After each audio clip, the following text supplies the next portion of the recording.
جمعیت علماء اسلام فے سے ان کا تعلق ہے، سینئر رہنما ہیں، مرکزی ترجمان بھی ہیں، اسلم غوری صاحب ہمارے ساتھ موجود ہیں. سر سب سے پہلے بہت شکریہ ہمیں وقت دینے کے لیے. کیسے مزاج ہیں؟ الحمد للہ ٹھیک ہے. All good. آج کل تو آپ لوگ صحیح تیاریوں میں ہوں گے، بھرپور تیاریاں چل رہی ہوں گی کیونکہ مارچ کا اعلان بھی کیا ہے، تو کیا مصروفیات ہیں؟ جی ہاں بالکل. اصل میں ہم نے تو کچھ حالات، ملکی حالات ایسے تھے جس کے تناظر میں تھوڑا سا ہم نے وقفہ رکھا. ہم تو جب سے انتخابات ہوئے اور موجودہ حکومت برسر اقتدار آئی تو باقاعدہ ایک ایوان نہیں میدان کے نام سے ایک تحریک کے سلسلے میں ہم چل رہا ہے، سلسلہ کنٹینیو چل رہا ہے. اسی سلسلے کا اب یہ ہم نے مردان میں جلسہ رکھا ہے. جلسہ اور کنونشن، جب ملین مارچ آپ کہہ لیں، شہر کے اندر مارچ ہوگا تو ایک روزہ ہے. اس میں یہ اسی لیے رکھا ہے کہ ہم نے اسی میں اپنے کارکنوں کو، اپنے لوگوں کو ہم ان ٹچ رکھتے ہیں. ملکی حالات، صورتحال جو بھی ہے ہمیں انہیں بتانا ہوتا ہے اور پھر اگلا لاہ عمل انہیں دینا ہوتا ہے. تو اس سلسلے میں یہ سارا مردان میں ہم نے 12 روز رکھا ہے، 12 تاریخ کو انشاءاللہ. اور میں سمجھتا ہوں کہ اس سے ہمارے جو سابقہ پروگرام ہوئے ہیں ان سے بہتر، زیادہ اچھے، چونکہ ہم ایک بات کہتے ہیں کہ ہم اپنے جلسوں کا، اپنے ملین مارچز کا، اپنے پروگرام کا ریکارڈ بھی ہم خود ہی نیا بناتے ہیں. I agree. غوری صاحب اس کے اوپر بھی میں بات کروں گی، اور اس سے پہلے میں ایک کمپلیمنٹ بھی دوں گی کیونکہ پچھلے دنوں ہم کچھ جرنلسٹ بیٹھے ہوئے تھے تو انہوں نے کہا کہ باقی جماعتیں بھی جو ہیں وہ اپنا پاور شو کرتی ہے لیکن جب مولانا صاحب آتے ہیں تو دکھتا ہے سب کچھ.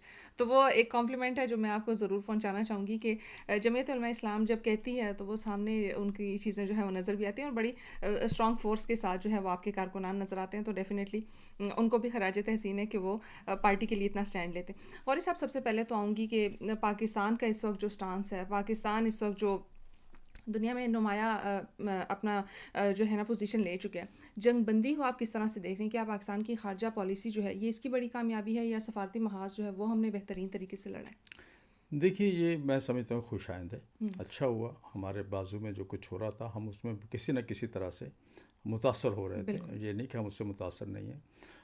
اس میں ایران جو ہے، ایران ہے یا دیگر مسلم ممالک ہیں، ہمیں خدشہ یہ تھا کہ آپس میں نہ الجھ جائیں. اور سعودی عرب ہے یا دیگر ممالک ہیں، انہوں نے بہت سی جگہ پہ بڑے صبر کا مظاہرہ کیا ہے.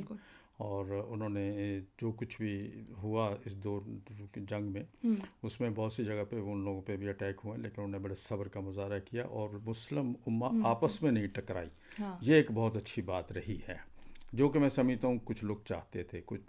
کئی چیزیں ایسی ہوئی ہیں جو سعودی عرب نے یا دوسرے ممالک نے احتجاج کیا ہے تو ایران نے کہا یہ ہم نے نہیں کی ہیں. ایسی چیزیں بھی ہیں، کوئی بیچ والی قوت بھی ہوگی. میں اس میں کسی کو اپنا یہ تو نہیں کہتا کہ ایران اس میں انوالو نہیں ہے، لیکن ہو سکتا ہے کہ تیسری قوت بھی اس کے آگے جا کے جیسے جیسے حالات تبدیل ہوں گے معاملہ سامنے آئیں گے اور سب قوم کو پتہ لگے گا اثر ہوا کیا ہے. میں سمجھتا ہوں بہت اچھا ہوا ہے. پاکستان نے سفارتی محاذ پہ اور خارجہ محاذ پہ جو محنت کی ہے. حالات دیکھیں، ہوتا یہی ہے کہ آپ کو حالات ملتے ہیں. جب آپ کو حالات ملتے ہیں تو آپ کیسے فائدہ اٹھاتے ہیں. پاکستان کو یہ حالات ملے، معاملات ایسے ہوئے کہ امریکہ بہادر نے غلطی کی، وہ آ کے یہاں پھنسے. یہ دوسری دفعہ پھنسا. پہلی دفعہ افغانستان میں پھنسا، دوسری بار ایران، اور وہ کہتے ہیں نا جوتے چھوڑ کے بھاگا. اور دوسری دفعہ یہاں ایران میں آ گیا اور یہاں آ کے پھنسا اور اس کو پھنسایا اسرائیل نے. اس نے پھنسایا. اب وہ پھنسا ہوا تھا.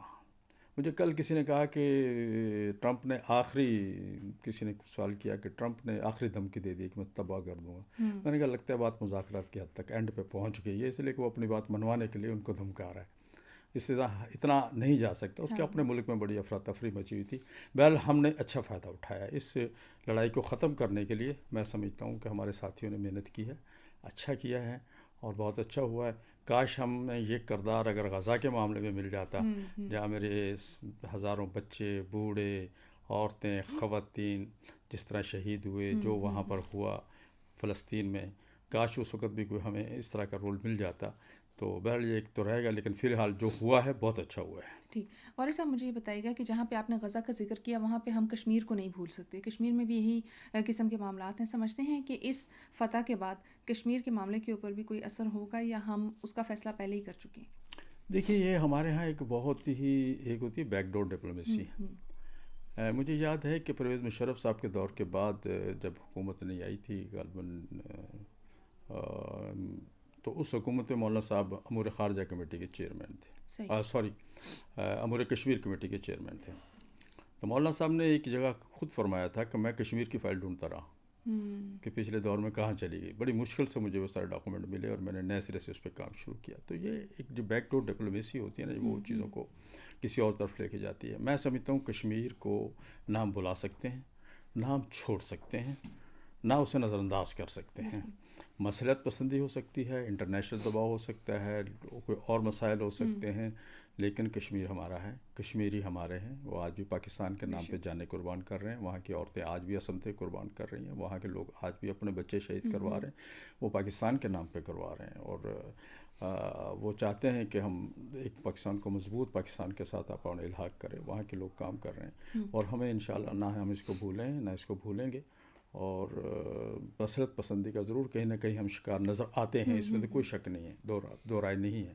لیکن میں سمجھتا ہوں آج نہیں کل, کل نہیں پرسوں, مظلوم جب چیختا ہے اور مظلوم جب روتا ہے تو اس کی اللہ تعالیٰ کہیں نہ کہیں سن لیتا ہے, آواز عرشوں تک پہنچتی ہے, کہیں نہ کہیں سے مدد مدد مل جاتی. اسلم غوری صاحب, مجھے یہ بتائیے گا کہ پاکستان نے ایران اور امریکہ کے معاملے میں ثالث کا کردار ادا کیا, میڈیٹر کا کردار ادا کیا, تو اب سمجھتے ہیں کہ باقی دنیا میں بھی اگر کبھی مسائل ہوتے ہیں فیوچر میں, اللہ نہ کرے کہ اس طرح کا کوئی بڑا مسئلہ ہے, لیکن اگر کبھی ہوتا ہے یا ابھی جو مسائل چل رہے ہیں دنیا میں, کیا پاکستان اس میں ایز اے میڈیٹر مزید کام کر سکتا ہے؟ دیکھیں, یہ ہوتا ہے حالات کے اوپر ڈیپینڈ کرتا ہے. اب یہاں ایک طرف امریکہ تھا, اور اسرائیل کے لیے نہیں, پاکستان نے امریکہ کے لیے کام کیا, ٹھیک ہے نا. ایک طرف امریکہ تھا, دوسری طرف مسلم کنٹریز تھی. مسلم کنٹریز امریکہ پہ تو اعتماد نہیں کر رہی تھی. ایون کہ امریکہ نے کو جنہوں نے اڈے دیے وہ بھی کہہ رہے تھے کہ آپ نے ہمارے ساتھ کیا کیا ہے, کہ اب ہماری حفاظت کرنے کی بجائے ہمارے لیے مسئلہ پیدا بن گیا. تو ایسے لمحے میں مسلم کنٹریز کو اعتماد میں لایا گیا, اور وہ مسلم کنٹریز نے پاکستان پہ اعتماد کیا. جب پاکستان پہ اعتماد کیا تو پھر امریکہ اور پاکستان کے درمیان میں ہم نے یہ ایک رول ادا کیا. تو میں سمجھتا ہوں یہ حالات کے اوپر ہوتا ہے, کہیں اور رول اس طرح کا مل جاتا ہے جس میں ہماری ضرورت محسوس ہوتی ہے, تو ہم نے ثابت کیا ہے کہ ہم نے اچھی سفارتکاری کی ہے. خدا کرے ٹرمپ پہ مجھے اعتبار نہیں ہے, ٹرمپ کی باتوں پہ اعتبار نہیں ہے, بھروسہ تو خیر اللہ پہ تو یقین ہے ہمیں, تو ان کی باتوں پہ کوئی اعتبار نہیں ہے. تو خدا کرے کہ یہ ٹھیک ہو, لیکن جو اب تک ہوا ہے بہت اچھا ہوا ہے. صحیح. اور اس ہم نے دیکھا کہ اس ٹائم پہ سیز فائر ہوا ہے, 2 ہفتوں کے لیے سیز فائر اناؤنس ہوا ہے, اور اب اسلام آباد میں مذاکرات کی بیٹھک سجنے جا رہی ہے, جس میں ایران کی طرف سے بھی لوگ شامل ہوں گے, اور امریکہ کی طرف سے بھی وفد آئے گا جو اس مذاکرات کا حصہ بنے گا. کیا سمجھتے ہیں اگر یہ مذاکرات کامیاب ہو جاتے ہیں تو پاکستان کی پوزیشن کیا ہوگی, اور اگر ناکام بھی ہو جاتے ہیں تو کیا پوزیشن ہوگی؟ دیکھیں, میں سمجھتا ہوں پاکستان یہ مذاکرات کامیاب تو ہونے چاہیے, جو ہو جائیں گے, کیونکہ امریکہ بہادر نے جو کچھ یہاں سے حاصل کیا ہے اس کو اندازہ ہو گیا ہے, وہ پھنس گیا ہے, وہ خود چاہے گا کہ میری کس طرح سے جان چھوٹے یہاں سے, اور مذاکرات انشاءاللہ کامیاب ہوں گے, مجھے پورا یقین ہے, 90% یقین ہے. ان کیس اگر ایسا نہیں ہوتا تو پھر یہ پوری دنیا اس کے لپیٹ میں آ جائے گی, صرف یہ خطہ لپیٹ میں نہیں آگا. پھر کوئی یہ نہ سمجھے کہ دیکھیں کل جس طرح چائنا نے اور رشیا نے مسترد کیا ہے آپ نے ہرمز والی قرارداد کو, ویٹو کیا ہے, اسے آپ کو اندازہ ہو جانا چاہیے کہ اس میں انوالومنٹ کہیں اور سے بھی شروع ہو گئی ہے, اور ممالک بھی سامنے آ رہے ہیں. خطے میں معاملات بہت بگڑے ہوئے ہیں, اور اس طرح سے اگر یہ معاملات کو امریکہ بڑھائے گا تو آپ دیکھیں نا, نیٹو نے اس کے ساتھ حمایت نہیں کی, اس نے بڑی کوشش کی, لیکن نیٹو اس کے ساتھ نہیں, کیونکہ نیٹو کے پرانے تجربے تھے, عراق کے دوسری جگہ پہ نیٹو کو استعمال کیا, افغانستان میں کیا, پھر بعد میں کیا ملا, تو اس لیے وہ اس کے ساتھ نہیں آئے, تو امریکہ تنہا رہ گیا, اور امریکہ پھر اس کے ساتھ اسرائیل اور امریکہ دونوں تھے, اور گو کہ ایران کے میں سمجھتا ہوں بہت نقصان ہوا ہے, اور انہوں نے بڑی ہمت اور جوان مردی سے مقابلہ کیا ہے. لیکن اسرائیل کو بھی جو ڈیمیج ہوا ہے, اس سے پہلے شاید اسرائیل کو ایسا ڈیمیج کبھی نہیں ملا ہے. تو امریکہ کی اپنی کریڈیبلٹی ڈیمیج ہوئی ہے, وہ اپنی جو سپرمیسی اور وہ جو میں واحد ہوں اور وہ ختم ہوئی ہے. امریکہ اب سپر پاور نہیں رہا ہے. افغانستان کے بعد ایران اور یہ جنگ میں جو کچھ ہوا ہے, اس کے بعد امریکہ کی سپرمیسی ختم ہو گئی ہے. ہماری خارجہ پالیسی بھی انہی خطوط پہ آگے استوار ہونی چاہیے, بجائے ہم کہ ہاتھ باندھ کے امریکہ کے پیچھے چلتے رہیں. ہمیں اپنے خطے کے حالات کو مد نظر رکھنا چاہیے, چائنا کو, رشیا کو, مسلم ممالک کو, سعودی عرب کو, ان جو ریاستیں ہیں دوسری مسلم, ان سب کو مد نظر رکھ کے اپنی خارجہ پالیسی کو آگے لے کے بڑھنا چاہیے, اور جی بالکل تبدیلیاں لانی چاہیے. اور بالکل یہ جیسے ٹرمپ کے منصوبے تھے, ہم اس میں جا کے چلے گئے, اور وہ غزہ بورڈ بن گیا, اور یہ ہوا وہ, میرا خیال یہ چیزیں جو ہو گئیں وہ ہو گئیں. اب میں سمجھتا ہوں ان سے باہر آ کے ہمیں صرف ملک اور قوم کے لیے, اپنے خطے کی طرف دیکھتے ہوئے اپنے فیصلے کرنے چاہیے.